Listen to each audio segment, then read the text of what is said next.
Today on episode 32 of the Be a Marketer podcast, you'll hear from an owner who decided there would be no plan B.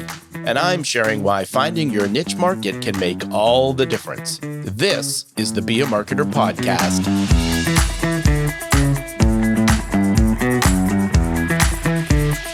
Be a Marketer. My name is Dave Charest, Director of Small Business Success at Constant Contact. And I've been helping small business owners like you make sense of online marketing for over 16 years.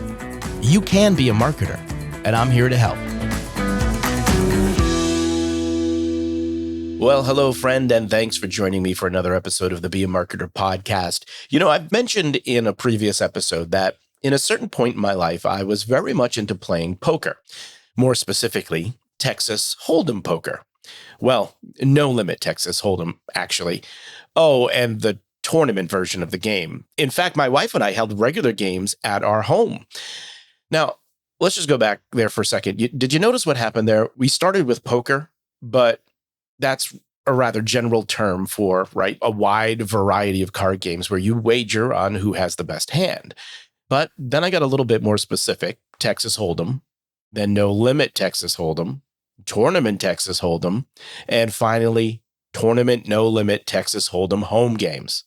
Now you can imagine how happy I was to find a website dedicated to how to host a no limit Texas Hold'em poker tournament in your home. It had all the resources we needed to pull off the games without a hitch. Now the website served a particular niche market and could serve and speak directly to that market, which of course was me. Now, when you focus on a set of people with similar characteristics, your products and your services and your marketing become more specialized to speak to a specific audience. You become a go-to resource because your offerings are better suited to their specific needs, much like the home poker tourney website served my particular needs.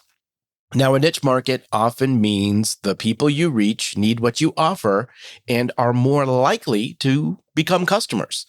So pay attention to how today's guest found success by moving away from the ultra-competitive types and instead focused on another type of customer, the non-competitive weekend warrior, allowing her to become the go-to resource for local customers looking for a safe environment where they could feel comfortable and not intimidated. So if you're not already, perhaps focusing on a niche can benefit your business by allowing you to serve specific needs and better use your resources.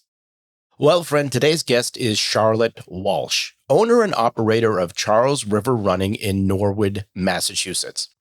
A runner since the age of 13, Charlotte started the community-based Sit and Fit full-service running and walking shoe store in April of 2012 to provide shoes, accessories, and anything a person who is active and on their feet all day would need to pursue their goals.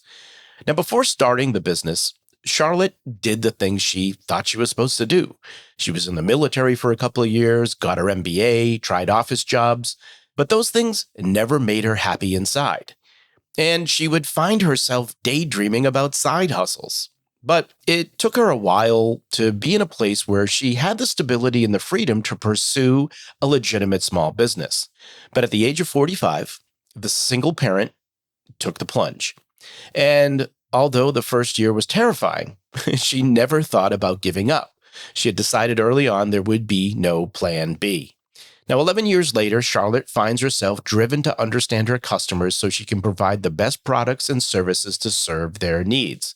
Now, in our conversation today, Charlotte discusses her biggest surprise, what challenges her most today, and the time she felt like she hit it out of the park. But first, Charlotte recalls a big miss early in her journey as a business owner. Let's pick up the conversation there. My big miss was, so running shoe stores serve a couple markets. Like you have a couple groups of people who are going to walk through your door. You have your aspirational runner, you have your hardcore runner, you have your high school athlete. And I came into the business with the 500-pound gorilla, which is Marathon Sports. It's our regional big chain. Was recently bought by Fleet Feet, so they're not really Marathon Sports anymore, but that's another story. they, and I didn't know this, had a real chokehold on the scholastic market, high school. And they had people that were just dedicated to building relationships with high school coaches, giving them lots of great things and wooing them and getting them to come to their special student nights. I didn't know this. I didn't do my research. And so my first couple of years, I brought in all of these track spikes and cross-country spikes, and I'd throw these pizza parties and try to get the area high school runners to come to purchase my spikes and my trainers. And my sales reps were always like, yeah, we'll try this, but they weren't telling me that they already had a very strong relationship with the marathon sports people. So, I made some heavy investments in those products, and at the end of the season, I was holding all this inventory and I couldn't figure it out. I couldn't get in the door with these coaches. And then I finally, someone was like, hey, don't you know that so-and-so is best friends with so-and-so works? And I'm like, ah. So I got out of that market. I was like, you take it. You got it. You're great at it. You have a relationship. I'm never going to win that battle. I'm going to, go after a different. So that changes things a lot for you though, right? And I think helps you, okay, now focus. So what did you find having, okay, I'm going to let that go and move, right? And I'm sure maybe this is where you're going, but where does this? Yeah. What it really came down to, this wasn't my biggest hit, but what I really found is that I'm not from New England. I'm from Wisconsin. I'm from a small town. I open doors for people. I say hello. I make eye contact. It's weird in New England, right? Don't do that. But where it really works is when you have a brick and mortar owner operator store where you can actually engage with people, and they're taken a little bit aback by how friendly you are, but then they kind of like it and they enjoy it. And I keep a tissue box behind my register. People come into my store and tell me things crying, and then I just put the tissue box up the counter, and they're like, I'm sorry, I don't know why I'm crying right now. I'm like, but I found that, not going after the high school cross-country coaches, I was able just to go after just people who wanted to connect, and people who were maybe not ready for it, but it became a thing. It's a place where people know where someone's going to be nice to them. So what was the biggest win then? So the biggest win for me was when I had maybe been open a year or two, and a sales rep walked through the door with the most ridiculous looking shoe I'd ever seen in my entire life. I mean, it was ridiculous. And I was like, what is this shoe? They're like, well, this is a company called Hoka 11. It was started in France by the same guy who developed the parabolic ski, and that understood that a curve and geometry and physics work in this ski. And why don't we apply it to a running shoe for mountain racers who in Europe who want to crash down the mountain as fast as they can on their heels, running super fast. So they built this rocker-shaped boat-looking shoe with tons of cushion. And, we're just kind of trying it out in the United States. And I'm like, kind of understanding my town, which is Norwood, which is super towny, super sporty. My customers have knee replacements and hip replacements, and in their 60s, and there's women are still chicks with sticks are still playing indoor field hockey, and all the guys are still playing ice hockey, and the women are in women's soccer leagues. And I'm like, these people in their minds are 20 years old, but their bodies are falling up. They're falling apart. They're replacing things. And I thought, if this shoe is going to help this customer, which it's everyone who walks through the door, because older people in Norwood remember when there were real shoe stores here where you sit down and get your foot measured. It's called Hanlon's Shoes. It was right across the street from me. These people, love their downtown. They love their small businesses. And if they recognize that there's a shoe store here that will do all those things for them, and I can give them a product that's going to allow them to just keep going, maybe this is going to work, right? So I'm like, all right, I am going to try this ridiculous looking shoe, Hoka 11. This was 10 years ago. I bring it in. People are like, what is that? It was also coming on the heels of, no pun intended, the barefoot running craze. Do you remember this? Mm-hmm. Where Vibram 5-finger shoe, which is a local invention, Tony Post from, I think he's from Weston or something, came up with this idea that the shoe that had no cushion on it. And then there was a book called Born to Run, which was this wonderful book about people that cured their running injuries by just running barefoot, right? Americans, we're all like, yeah, this is a great idea.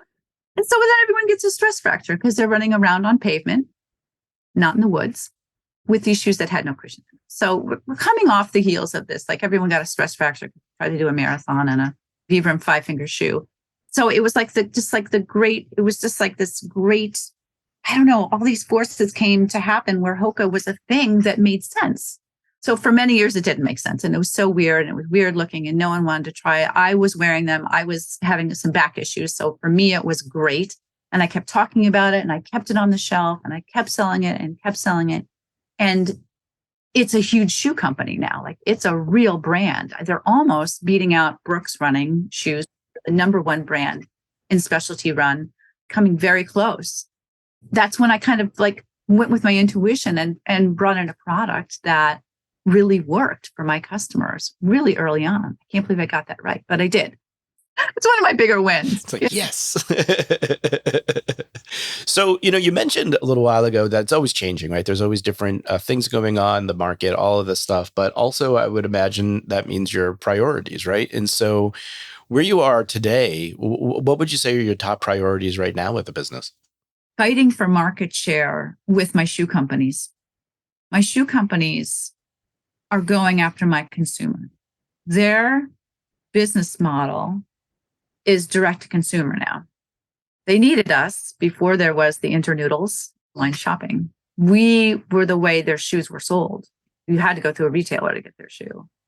Now you can go directly to Hoka.com or Brooks.com or Saucony.com. And they have these things like find your perfect fit by taking this 5-question quiz, which never works because you can't find your perfect fit by taking an online. And there's no standard shoe size. One person's 8.5 is completely different from another company's 8.5. But they can make so much more money if they go directly to consumer. So they're super aggressive with advertising, super aggressive with online presence, social media. They are building distribution centers that are filled with products that are only for direct to consumer. So where I can't get a size 8 in an all-white Hoka Clifton, my customer can go online and pull from a completely different pool of inventory that's set aside just for them, not for me. My biggest challenge is trying to stay relevant in this marketplace. And actually, my vendor partner is now kind of a little bit adversarial. They'll tell you that they need me. You're so important to us. You're the voice of the brand. And I'm like, okay, but I understand where you're going to. You have to be profitable. This is capitalism. But where do I fit in this evolving marketplace? And then you have to just come back to community, opening the door, forming relationships, reaching out by email, really forming bonds and letting them know that they want a nice downtown, which Norwood has, with stores and restaurants. You actually have to patronize those businesses because we'll go away. We'll go away if you don't shop with us. I like sitting on my couch and shopping too, but I can't do that 100% of the time, or the businesses that I love to walk up and down the street and look in the windows will be gone. I want to stay here for a bit because I think this is the interesting thing. And I know community, of course, is really important to you. And so I guess what are some of the things that then you try to do to combat that, right? To make sure that you're getting people in. And we're always talking about this idea, really for a small business, it is those relationships that are so important. And so I guess, how are you activating that? What are you doing to combat that? What I did really early on is I formed a running club out of the store. I had lived here for about a year before I opened the store, and I was a fairly, in my mind, competitive runner, running pretty well. I had tried out some of the local running clubs, and they were fairly competitive and a little bit cutthroat and a little, not super friendly, not Wisconsin at all. And I thought, when I open this store, I'm going to form a club for people that run really, really slowly. And they like to go out afterwards and have a cup of coffee or drink a beer. And we're going to have all different types of routes. And I'm going to give them the map to the route so that if they get lost, they'll just have this on a little piece of paper. Oh, here's the street. Here's where I turn. This is how I get back to home, to the starting place. We'll all start together and we'll all wait at the end until everyone's back. And then we'll all get together and we'll go out and know each other's names. And I thought, that's my customer. Fast runners don't go to a running store to buy shoes. They buy them online, because they go through 10 pairs a year.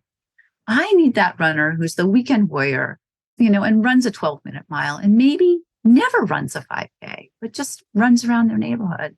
I want that customer and I want to know that person and I want to build a place for them where they feel super comfy. Because this is the number one comment I get when someone walks through my door. Hi, how are you? I say, they're like, well, I just want to let you know I'm not really a runner. I thought, that's so interesting. Why? You run, right? They're like, yeah. I'm like, well, then you're a runner and you belong here. You belong in this store. You can come in. Yes, you should be in this store. So I just want to build a community of people that felt that Charleston Running is a place that they can walk into, even if they're a mailman and they're in their feet all day and they need some shoes, or they're a walker, or they're a lapsed runner, or, I needed to build a space where people felt super comfortable and not intimidated. So when I started the club, I called it Thursday Strong. I have the first picture. It's me and 3 people. We're in winter hats and blinky lights. It's like December or something. And I'm like, I'm just going to start this club. We're going to run in the dark. We'll put lights on and we'll just run around the block a couple of times. And, it's grown. I have 100 people signed up for each session. 100 people. Now, all 100 don't show up at one time. But I start after Boston Marathon and I go to end of September and then I take 3 weeks off and then we start in October and we go to the Thursday before the Boston Marathon. So it's 2 6-month sessions. Thursday night, 6:30, doesn't change. We always start here. There's always a 2, 3, and a 5-mile route with directions and a map. It's an email that comes out from Constant Contact every Wednesday saying, hey, you almost made it to the best day of the week for a run, It's got your maps on that. So now people have the map on their phone. That's kind of what the store is known for now, is this big gaggle of people that form outside the door on Thursday night at 6:30, no matter what the weather is or what time of year it is. So talk to me a little bit about your approach here with the marketing stuff. Because, I've looked at a few of your emails and immediately noticed, there are maps in there. They're like the directions. And I love that just in general, right? Because I think oftentimes people can assume people know too much, right? In many instances. And oftentimes, if you're not kind of speaking to an internal fear or something like that, or giving people the tools to help, right? You're actually really helping a lot. So I love that you're doing that. The other thing that I noticed was that the emails are also very personable and they're written and kind and warm, I guess is the word I want to use here, right? And so I guess this is matching what you're saying that you wanted to create, right? But just kind of take me through that process. How did you come up with, I guess, here's how I'm going to do this. Here's how I'm going to do this. This is my approach to marketing. Talk to me a little bit about that. It's been good that I've had some good coaches along the way, kind of informal coaches, help me find a voice and let people know that if I'm going to have this relationship where I'm reaching out online and not in real life, maybe through an email, maybe Instagram or Facebook, that really people are voyeurs and they're scared. You brought out 2 things. They're scared and they're voyeurs. We like walking around at night because people have their lights on and we want to see inside their houses. People love reality TV because they want to see these embarrassing kind of vulnerable moments that people have. So it's, and being kind of an introvert and a private person, I realized that I was going to have to let some of that go and be vulnerable, be personable, but let everyone else know that it's, I got you. I'm going to take care of you. I'm not going to drop you out on a run in the dark. I'm going to make you wear a light and a blinking light. I'm going to give you a map and I'll be here when you're finished. But yeah, it's really kind of letting people know that they're not going to show up to this ultra competitive, snarky, we're going to drop you and leave the dark type of running event, which had been my experience when I first got here. I know the whole tough guy thing. I was in the Marine Corps for 5 years. I get it. And that's fun for some people, but for other people, that's terrifying. That's not what they want to sign up for. Don't be mean to me. Although there are some people who do. Yes. That's why we have the Marine Corps. Yes. Talk to me a little bit about like, what does a typical day look like for your business or for you really personally? And I guess all of it, like, what does your typical day look like? So I built my store hours around my customer, but also, and it shifted after the pandemic. And then the businesses around me on Main Street. Why would I open at 8 a.m. when nothing on the street opens till 10? So, my typical day, the business, I, roll in at about 9:30. I've got other things I'm doing at home. I only live 1.5 miles away from the store, which is wonderful. So I have a commute. I have a side hustle going on. I started a flower farm, so I do that most mornings. Do some working out. I grab my dog, stick her in the car, drive to work, sweep off the front stoop, put out the open sign, bring all the socks that I washed from the night before. Because when you come to my store to try on a pair of shoes, you have to put on a clean pair of socks. I learned that after the entire boys cross country team showed up after practice one day. Having 2 sons, I know how bad feet can smell. It's just a small business. I'm one door. Some days I'm crazy busy. Some days I have maybe 5 people come in the store. I open up my laptop immediately and my social media game isn't always on, but, kind of checking social media, the second wave, going through emails, looking at the calendar. I constantly have orders for shoes coming in. I have to revise those weeks ahead of time to make sure I'm not bringing in something I don't need. Kind of reaching out to my vendor partners because I do a lot of events at the store. I bring in a lot of vendors with demo shoes. Yeah, following up with customer emails. I'm really trying to be. So my creative time is when I'm running or exercising, really frees my mind up. And that's when the ideas start flowing and I think of something, oh, maybe we should try that in 6 months. But when I get to work, that's when I kind of open up the calendar and start to get creative. I spend a lot of time trolling other running shoe stores for ideas. I manage 3 different businesses' social media platforms. I'm constantly kind of like managing those accounts, looking at what the competition is doing, getting ideas for that. And then helping customers, which I love. I remember I was celebrating my first year anniversary, and there's a woman named Melinda Ailes who was the kind of bank person with SCORE. So I worked a lot with SCORE before I opened my business, and they set me up to meet with Melinda Ailes, who used to be in commercial lending. And so she was kind of the person who would warm you up before you went into the banks for lending. And she was so sweet. She came to my first year anniversary and got a pair of shoes. She's like, Charlotte, what was your biggest surprise your first year? And I was like, I didn't realize how much I was going to love my customers. And I do. I find them adorable, even the most annoying ones. I love the old people that come in. I love the people that bring their parents in. I love the people that bring their awkward teenagers in. I mean, they can't even make eye contact or speak, but I've got to work between the parent. Sometimes I want the parent to go to the coffee shop next door just so that I can talk to the, because the parent's like lording over them. I love talking to the new runner. I love talking to the old runners, like these people that can just barely walk, but they're hobbling in and they want to tell you a story about the time, they were running with the Boston running superstars from 50 years ago. The running store is like this. It's this place where people come to tell their stories, and there's some incredible stories out there. And, the legends will walk in, and I have this little photo on the wall of Catherine Switzer as she was being thrown off the marathon course. So there's this woman named Catherine Switzer, and she's a marathoner. And it was 1973, 1969, one of those years. No women could run the Boston Marathon. She registered as Kay Switzer and then had her boyfriend, who was like a football player, kind of run tackle for her. So there's a photo of her on the course in a baggy sweatsuit, and her boyfriend is pushing the director of the Boston Marathon, pushing him away from her because she was mid-course, and the race director was trying to chase Catherine Switzer down to pull her off the course. Anyway, I have this guy named Lucky comes in. He's got to be in his late 70s. He's like, oh, Jock so-and-so, who's the race director. I remember him. What? You know, his story about this guy. Like he personally knows him. Anyway, my point is that I love my customers.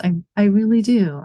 I love their stories they tell me. I love that they're going to fall in love with running too. You know, it's nice. Do you have a staff?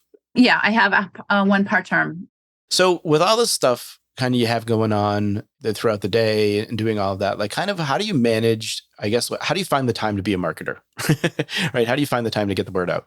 I've learned with social media that marketing is 24 hours a day. And as much as I hate touching my phone and scrolling, I do it a lot. My SCORE advisees right away mention Constant Contact to me. And they're like, you need to sign up with Constant Contact right away. And you need to build an email list and you need to start. Like that's number one thing you need to do. So I looked around at a couple platforms. I think MailChimp was just starting at the time. Constant Contact. They said Constant Contact is local. My whole thing was local, right? Buy local, shop local. And then I learned that Constant Contact was run by a woman, which I was super impressed by. And that when you called Constant Contact, a woman started talking to you. She's like, hi, I'm the owner of this company. And I'm like, this is amazing. She's talking to me, you know, even though it was a recording, but really awesome. For my business, I have a monthly newsletter. And so that's one part of my marketing. Weekly, I have a newsletter that goes out to 100 of my run members so I can communicate with them that way. Right away, I started a Facebook page. And soon after that, Instagram. I used to be on Twitter, but that really wasn't serving me. You know, it wasn't really building my brand. I got rid of that after it got bought by somebody else. I started out doing some print advertising, but then I quickly dropped that because it was so expensive. And I don't think the audience wasn't wide enough. Yeah. So my scheduled things, I know I have a monthly newsletter I need to write. I don't blast my email list because I promise them when I get their email that I'm going to send them one email a month. It's going to be fantastic. And I'm not ever going to fill your inbox with like 100 messages from me. I don't want to do the text thing. I think that's insulting. I don't want a text from a business. So I project that onto my customers. My marketing for Instagram and Facebook is pretty regular. But again, I have 2 other accounts that I manage. So I feel like I'm constantly in there doing it. Do you do a lot on those platforms? It's rough. Like personally, like I try to stick with one. This is what we recommend people do. So I do a lot on LinkedIn, but it's an interesting slog. I do my own like newsletter and things like that. Right. And I think that's where I often find, you know, I feel like social is one of those things it's created this environment where you have to continually feed the beast. Right. And it demands. That's what I call it. Yeah. It demands your energy. Right. And I think on many levels, it's been great, but to the point where it is now, where it demands so much of you, like I feel like this is why other things such as email and owning the audience and being able to go directly to people is so much more important because you're not at the whim of them saying, you know what, today we're going to change the algorithm and, you know, no one's going to see this thing that you posted because we want you to do video now. And it's like now it's like they're dictating what you need to do. And it can be really helpful. I think people should use it, but I think you need to find it in a way that works best for you, knowing that your goal is to not stay there, but move people to where they're your people, you know? So that's how I kind of look at it. But so I'm curious, as you're doing all of this, what does success look like for you and how do you measure that? Well, I used to think that success was a certain number of sales that I made per year. But then I didn't get there. I had to change it along the way because I had to look back and think, okay, Charlotte, why did you choose this road, which is fairly difficult, instead of going to an office and making X amount of money and having a 401k and a health care plan? Why did you choose it? I was like, okay, I chose it because I wanted to be my own boss and I wanted to do things that made me happy. Okay, well, what is that? What is making you happy? Setting a normal hours that don't make you crazy, not commuting, not having a boss that you don't want to be around. Bringing your dog to work. I'm going to go to Europe and run in the Dolomites. I'm going to close the store for a week. You know what? I can do that. I've done that. So for me, success is having a lifestyle which is not lavish, but brings me joy, and I have some control over. How does Constant Contact help you achieve that? I think what Constant Contact allows me to do is pretty easily and in a format that I like, communicate with my customer base on a regular basis for a very affordable cost. Was there a main reason why you decided to go with Constant Contact other than the local thing? Well, I really like that when you call them or you have a question, you're talking to a person and they help you really, really quickly. I loved that. I took a lot of classes at Constant Contact. Like I went driven up to the campus many times for free education and opportunities to network with other small business owners that you can learn from. Just like a 15-minute focus group, you can find a nugget in there and take it back. And I'm a visual hands-on learner. So I really appreciated bringing my laptop, going to the classes and learning the basics. Yeah, I thought it was, for a non-techie person, I thought it was a platform that I could understand pretty easily. I could teach myself. And if I couldn't understand it on my own, I could get the answer in about 10 minutes. Are there any specific ways that Constant Contact helps you kind of save time in the work that you're doing? I like that as soon as I post my email, I can just post it up to socials. I like that I can pull lists out and add lists up. Like my point of sale system allows me to sort consumer or customers by the model of shoe they buy. So if I have like a New Balance 860 version 12 that's going on sale, I can pull out a list of emails from my point of sale of every customer who bought that shoe, load it up into Constant Contact, and send out an email that says, hey, your favorite shoe has gone on sale this week. Have there been any things that you've done in order to grow your email list? Like what strategy have you used to do that? Yes. When I first opened, I just didn't take a day off. And I appeared at every town day, every road race, anywhere I could set up my tent. Like the first thing I did was bought a big splashy tent and I would raffle something off and I'd an email from that. And that's how initially I grew my email list. I do ask for emails at point of sale. People have become a bit more protective of their emails lately. And then I have a online store that plugs into the back of my website. That's called Run Free Project. I collect emails that way as well. So every month before I publish my monthly newsletter, I will download all the email addresses that I got that month at the point of sale and the online store and load that up into my general list.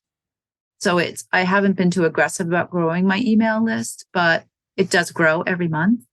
Well, it sounds like you're doing the right things. I think, one of the things is just really making it part of the process, right? And so you're always asking, right? And so it sounds like that, I think, is just a big boon right there. Like a lot of times people just don't ask, right? And it's like, no, that's really, if you just do that, you're going to start to grow that. So I think that's really great.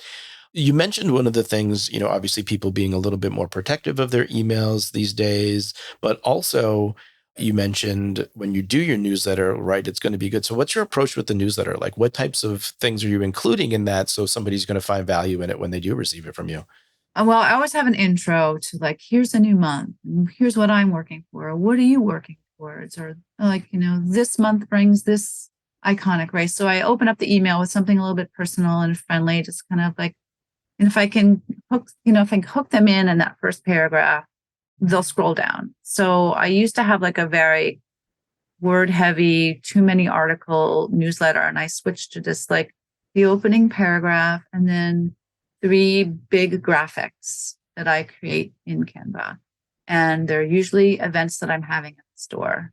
I find that people aren't necessarily that interested in the products that I'm selling, but they're interested in what's going on at the store. Like, what are we doing as a community this month? So I always, once a month, I always have a community event at the store, which is always on a Thursday night.